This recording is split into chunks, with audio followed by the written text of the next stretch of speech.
γίνει όσο το δυνατόν πιο γρήγορα για να μπορέσουμε να κάνουμε και κάποια συζήτηση.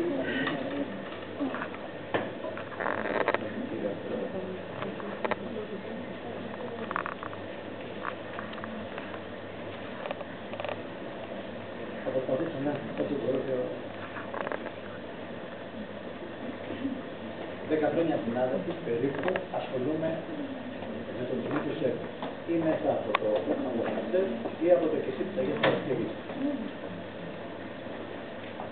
Είχε πολύ μεγάλο δίκιο και ο συνάδελφος Δράκος που έβαλε το πρόβλημα στην πληροφόρηση. Και συνέχισε εδώ ο πρόεδρος και είπε ότι χρειάζεται ένα φίλτρο, μια κρυσάρα. Αν στην πληροφόρηση υπάρχει πρόβλημα όμως, το πρώτο κομμάτι από 4 στην αυτονομία του ΣΕΠ στην αυτονομία, πιστεύω ότι το πρόβλημα είναι πάρα πολύ μεγάλο. Πάντα έρχονται οι μαθητές τους γονείς. Τι θέλουμε, επιλέγουμε εργασία. Τι σημαίνει αυτό, επιλέγουμε σπουδές. Θα κοιτάξουμε και όλοι κοιτάζουν βέβαια τους σημαντικούς άλλους, γονείς, φίλους, προοπτικές που λέει ο κ. Καστανέβας, όλα καλά. Αλλά πιστεύουμε ότι το πρώτο που πρέπει να κοιτάξουμε είναι το ίδιο το άτομο σαν μια ξεχωριστή ύπαρξη. Όλα αλλάζει. Δεν έχει νόημα να εστιάσουμε αν έχει 3 αστεράκια, ένα επάγγελμα ή 2. Αυτό για μένα κατά τη γνώμη μου είναι δευτερεύον. Αυτό που πρέπει να κοιτάξουμε λοιπόν δεν είναι ούτε οικονομικά μέτρα, ούτε κοινωνικές τάσεις, μόδα, αλλά πρέπει να κοιτάξουμε το ίδιο το παιδί. Όλα αλλάζουν.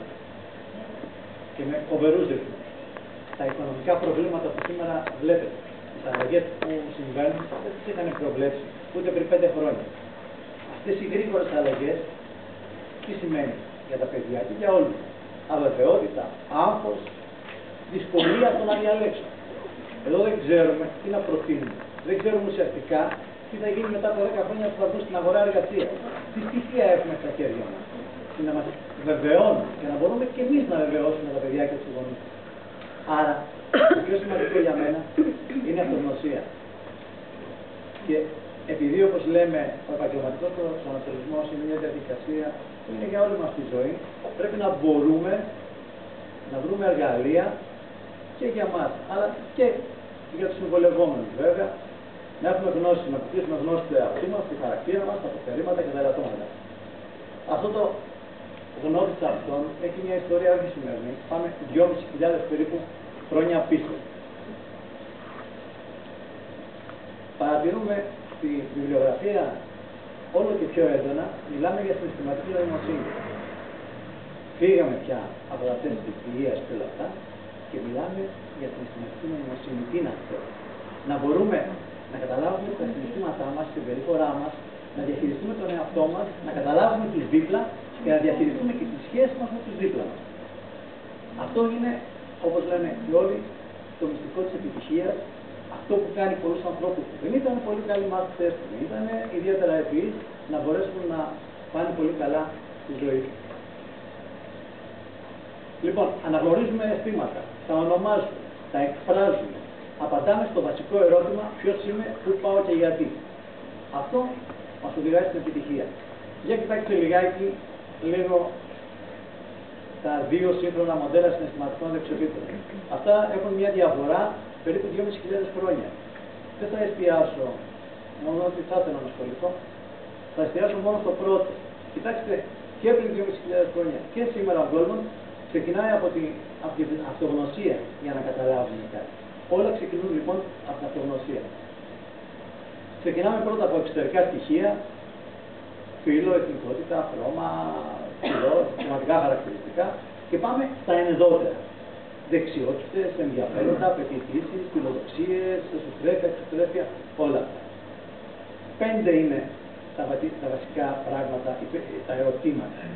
Τι μου αρέσει, από αυτά που μου αρέσει, τι μπορώ να κάνω, τι μου ταιριάζει σύμφωνα με τις ικανότητές μου, ποια είναι τα όνειρά μου, πώς ονειρεύουμε τον εαυτό μετά από 10-20 χρόνια και ποιος είναι ο καλύτερος δρόμος για να πάω εκεί.